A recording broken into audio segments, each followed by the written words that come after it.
Hello YouTube. Today we are making a one pan meal. You are going to need one pan. Count them. One. Let's get started. Today for this recipe, we're only gonna need a few fresh ingredients. Tomatoes. I use Roma tomatoes because they're a little easier and they're cheaper. Onions. Yellow onions and some green onions. Those are the three vegetables you're gonna need. And lastly, we're gonna use chicken. Not this chicken, but real chicken. As always, guys, everything that you need for this recipe will be in the link in the description below. Just follow along. You can add or take out whatever you want. There's no rules. If you were getting paid, there's rules, but this is free, so there's no rules. Yeah, we'll go through all the ingredients bit by bit as they're going in the pot, and we're good to go. All right, happy cooking.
Not quite sure what happened there.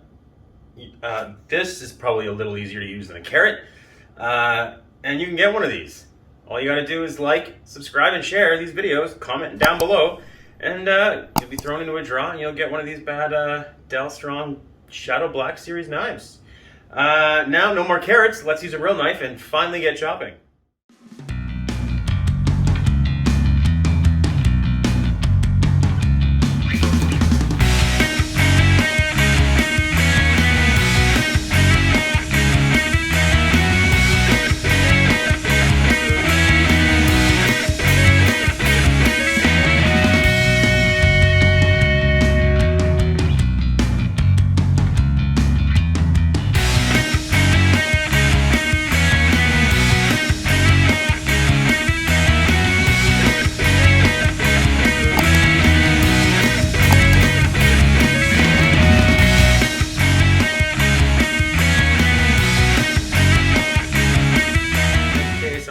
Adventurous today, and I'm going to throw in some fresh jalapenos.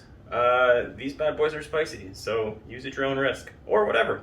Throw anything else in there. Broccoli, carrots, corn, whatever you want. Whatever you want.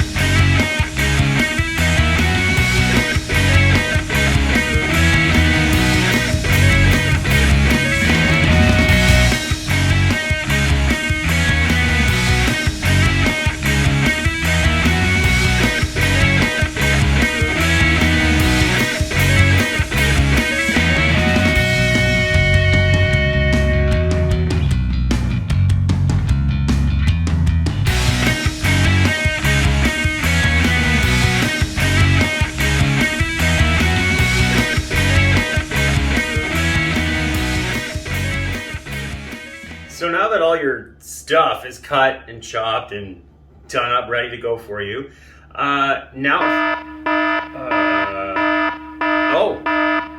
Must be time for the pro tip of the day.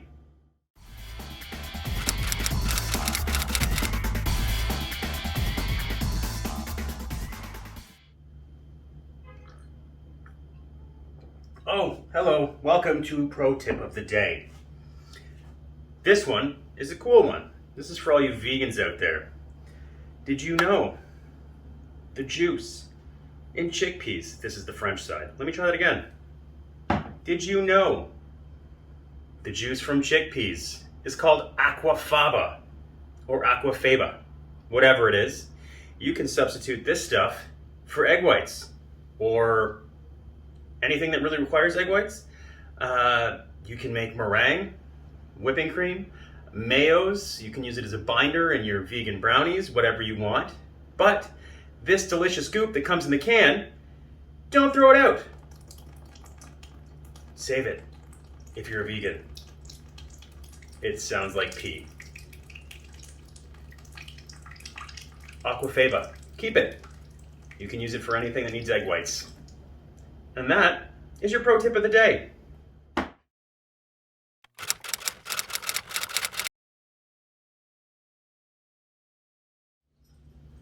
Aquafaba, eh? More like awkward. Anyway, now that that's out of the way, let's start cooking. Make sure you got your pot. That was the one pot you needed for the one pot meal that we talked about at the beginning. So if you don't have it now, go get your one pot. All right, let's get cooking. So you're gonna take about 2 tablespoons of your oil and you're gonna throw it in your pan, get it nice and hot, and you're gonna add your onions. You're gonna cook those until they start to soften.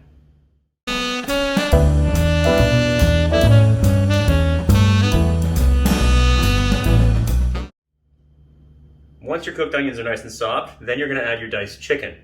Cook that up a little bit until it's nice and golden brown. Now, you don't wanna cook your chicken all the way because it's gonna cook later on during the process.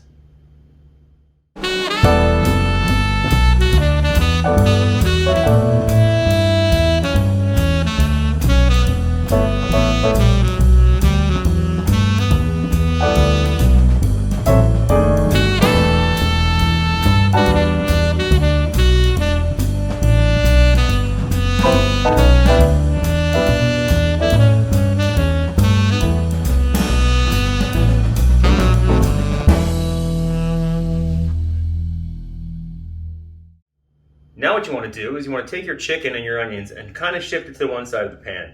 You're going to add another tablespoon of oil and then you're going to put your uncooked rice in the oil and you're going to saute that until it's nice and golden brown.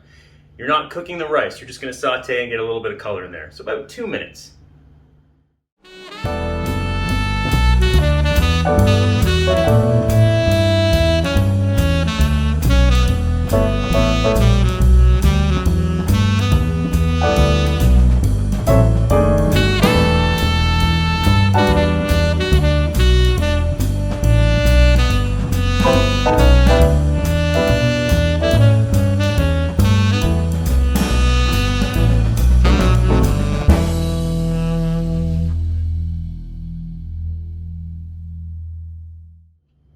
Now, you can kind of mix everything together, get it all mixed up in your pot there, and then you're going to add your rinsed off black beans, your drained canned tomatoes, and that little spice mix that we made, along with your chicken broth.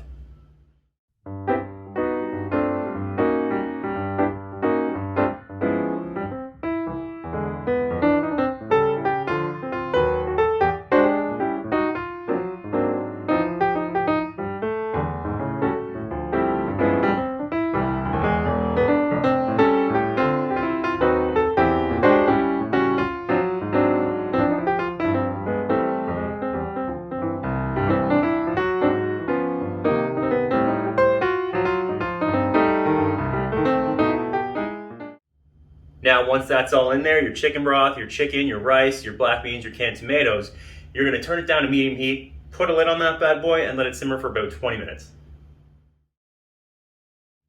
Now at this point, it should start looking like everything's coming together. Your rice is gonna be cooked.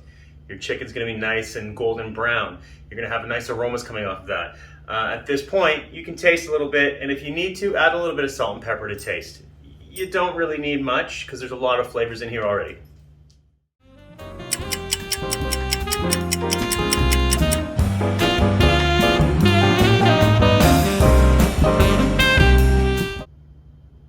Now, once you're happy with what you got, all that cheese you set aside earlier, take all that and sprinkle it right on top, throw the lid back on there, and let that bad stuff melt.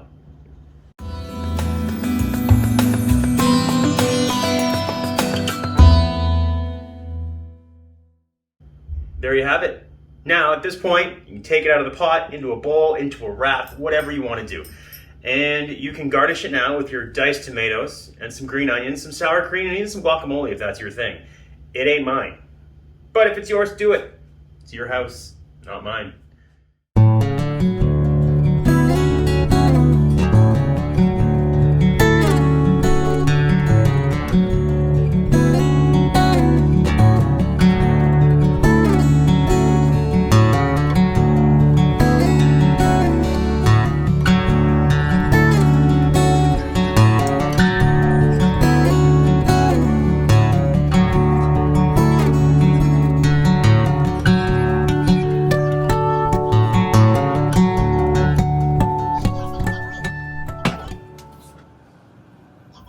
So, there you have it. You can get crazy if you really want. You can take some frozen corn, add it in, wait a bit later because the frozen corn is tender and it could turn to mush. So wait till about 5 more minutes until you have that much tough time cooking, and then you should be good to add your corn. Maybe some diced peppers. I added jalapenos. If you want a lighter option, you can use turkey breast. You can use ground beef, whatever you want. Or tofu if that's your jam. So, how'd it turn out? Take some pictures, put it on Instagram. Shoot me a comment. Let me know it sucked. I bet you did it better than I did, though. Anyway, guys, thanks so much. Don't forget, again, like and subscribe to these videos. And comment in the comments below, and you'll be entered for a chance to win one of these cool chef knives.